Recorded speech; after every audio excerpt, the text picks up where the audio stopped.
নিজের লক্ষ্য পূরণ করতে চাইলে এই ৮টি কাজ অবশ্যই করো। ১. কখনো হার স্বীকার করো না। ২. নিজের উপর সম্পূর্ণ বিশ্বাস রাখো। আর যেটি করতে মন চাই সেটিই করো।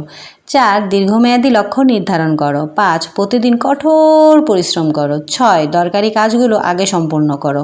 ৭. রিস্ক নিতে ভয় করো না।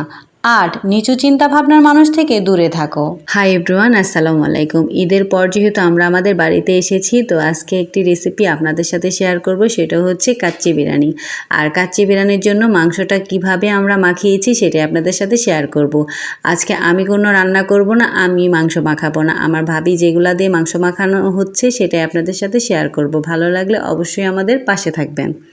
ভাবি হচ্ছে মাংসটা ভালো করে ধুয়ে নিয়েছে, এখন ভাবির মন মতো হচ্ছে মশলা মাখাচ্ছে। আপনারা আপনাদের মন মতো মশলা মাখাবেন। এটা কোনো বাধ্যতামূলক না যে এইভাবেই রান্না করতে হবে, আপনারা আপনাদের মতো রান্না করতে পারেন। আর যারা যারা মনে করছেন যে পারেন না বা পারবেন না, তারা আমাদেরটা দেখে মাংসটা মাখাতে পারেন। আমরা যেভাবে মাংস মাখাচ্ছি আপনাদের সাথে আমরা সেটাই শেয়ার করছি। এখানে আমরা 2 কেজির পরিমাণ মাংস নিয়েছি, কারণ আমাদের মানুষ বেশি, তাই আমাদের এখানে মা 2 কেজির মতো মাংস দিয়েছে। আর এগুলো একটু বড় বড় সাইজেরই ছিল।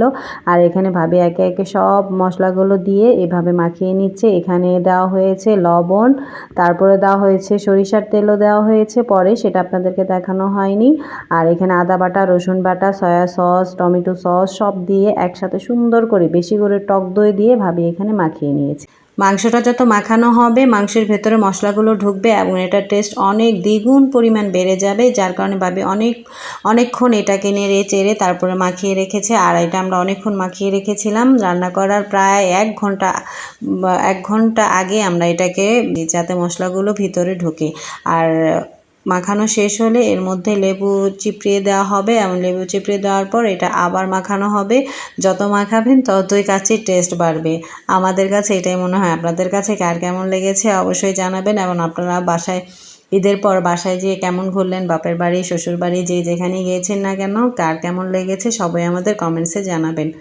যারা যারা নিজের হাতের খাবার না খেতে চান, যে অন্য রান্না করে দেবে সেই খাবার আপনারা খাবেন, অবশ্যই ঈদের পরেই একদম চলে যাবেন বাপের বাড়ি। বাপের বাড়ি যে হয় মার হাতে রান্না খাবেন, নয় ভাবির হাতে রান্না খাবেন। আমরা মার হাতের রান্নাও খেয়েছি, ভাবির হাতের রান্নাও খেয়েছি, খুবই ভালো লাগে। রান্না করতে করতে একটা সময় নিজের রান্না কেন জানি ভালো লাগে না, একটু অন্য কেউ রান্না করে দিলে ভালো লাগে। আমাদের কাছেও তাই, আমার কাছে সেটাই ভালো লাগে। স্কুল যেহেতু খুলে গেছে, বাচ্চাদের স্কুল শুরু হয়ে যাবে, তাই বাপের বাড়ি ছেড়ে চলে যেতে হবে। এখন আর ভাল লাগছে না, নিজের রান্না করা খাবারই খেতে হবে, ভাল লাগলেও খেতে হবে, না লাগলেও খেতে হবে। এখন আর ভাল লাগতেছে না যে বাসায় যেয়ে আবার নিজে রান্না করতে হবে, আবার একটা টেনশন যে কী রান্না করব।